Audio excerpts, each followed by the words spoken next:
ನಿಮ್ ಹಸ್ಬೆಂಡ್ ಜೊತೆಗಿದ್ರು ನೀವು ಲೋನ್ಲಿ ಆಗಿ ಫೀಲ್ ಮಾಡ್ತಾ ಇದ್ದೀರಾ? ಅದಕ್ಕೆ ರೀಸನ್ ಏನ್ ಗೊತ್ತಾ? ಫಸ್ಟ್ ಆಫ್ ಆಲ್ ಅವ್ರ ಜೊತೆ ಯಾವುದೇ ಹ್ಯಾಪಿನೆಸ್ ಇರಲ್ಲ, ಯಾವುದೇ ಸರ್ಪ್ರೈಸ್ ಇಲ್ಲ, ಔಟಿಂಗ್ ಇಲ್ಲ, ಕೊನೆಗೆ ಅವ್ರ ಕೈ ಹಿಡಿದು ವಾಕ್ ಮಾಡಿರೋ ಟೈಮು ನೆನಪಲ್ಲೇ ಇಲ್ಲ. ಅವ್ರಿಗೆ ಗೊತ್ತಿರೋದಲ್ಲ ಬರೀ ಯೂಶುವಲ್ ಲೈಫ್ ಮಾತ್ರ. ಮನೆಯಿಂದ ಆಫೀಸ್, ಆಫೀಸಿಂದ ಮನೆ. ಅವ್ರು ಯಾವಾಗ್ಲೂ ಬೋರಿಂಗ್ ಆಗಿರ್ತಾರೆ. ಊಟ ಮಾಡೋದು, ಬೆಡ್ ಮೇಲೆ ಮಲಗಿದ ತಕ್ಷಣ ಚೆನ್ನಾಗಿ ಗೊರಕೆ ಹೊಡೆದು ನಿದ್ದೆ ಮಾಡೋದು ಅವ್ರಿಗೆ ತುಂಬಾನೇ ಚೆನ್ನಾಗಿ ಬರುತ್ತೆ. ಅವ್ರಿಗೂ ಪ್ರೀತಿ ತೋರ್ಸಕ್ ಬರಲ್ಲ. ಅಷ್ಟೇ ಅಲ್ಲ, ಹೆಂಡತಿ ಪ್ರೀತಿ ತೋರ್ಸಿದ್ರು ಅದನ್ನ ಆಕ್ಸೆಪ್ಟ್ ಮಾಡೋದಕ್ಕೂ ಗೊತ್ತಿಲ್ಲ.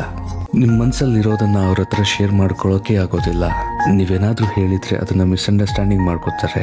ನೀವು ಅವ್ರ ಮುಂದೆ ಎಷ್ಟೇ ಚೆನ್ನಾಗಿ ಡ್ರೆಸ್ ಮಾಡಿ ನಿಂತ್ರು ಅವ್ರು ಅದನ್ನ ಗಮನಿಸೋದಿಲ್ಲ.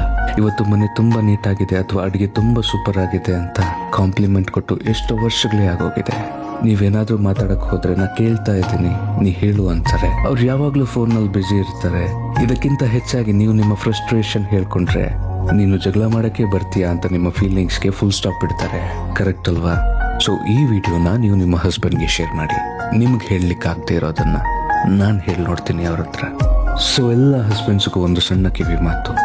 ಕಣ್ಣು ಅದು ಕಳ್ಕೋಬೇಕಂತ ಇಲ್ಲ, ಅದ್ರ ಬೆಲೆ ಏನು ಅಂತ ತಿಳ್ಕೊಳ್ಳೋದಕ್ಕೆ.